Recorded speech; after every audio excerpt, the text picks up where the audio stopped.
අදගෙනක් තියෙනවා මේකේ නමක් ගමක් නෑ වගේ පේනකොට මේ කොහෙන්ද? ඔයාලා අපි කවුරුත් දන්නේ කොහෙන්ද? මිස්ටර් කොත්තු එකෙන්. ඉතින් මිස්ටර් කොත්තු අවසානයේ සනිටුහන් කරන කොත්තුවක් තමයි මේක. හරිද? ඉතින් තව නොබෝ දිනකින් එයාලා අපෙන් සමු අරගෙන යනවා.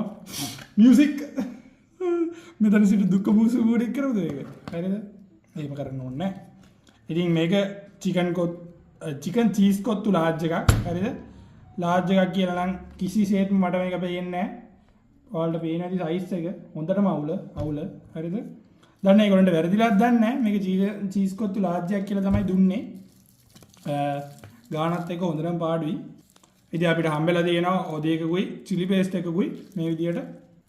අපි කාලා බලමු රස කොහොමද කියලා චීස් කොත්තුව ගාන වගේම රසට තියනවාද කියලා. ඉතින් ටික වෙලාවක් ගෙනල්ලා ඒකයි මේ අර නිකන් ගුලි වගේ තියෙන්නේ.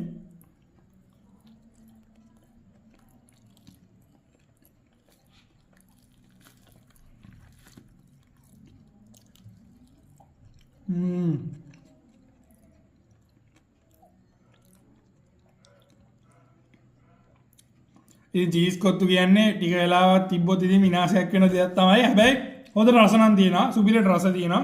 රස ගැන නම් කියන්න දෙයක් නැහැ. හැබැයි මේක රුපියල් 1800ක් වෙනවා. ඉතින් ගානට නම් මේක පට්ටම පාඩුයි. මොකද පෝෂන් එක තමයි ප්‍රශ්නේ. 1800කට මේකට හොඳටම පාඩුයි.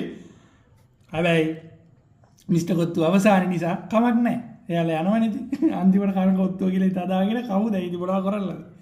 මේ ඒවා දුකයිනේ මොනවා අද දුකයිනේ. ඔයගොල්ලෝ ඒක කරන්න එපා මිනිස්සුන්ට. එහෙනම් කොහොම හරි টොප් බඩු සුපිරි කොත්තුව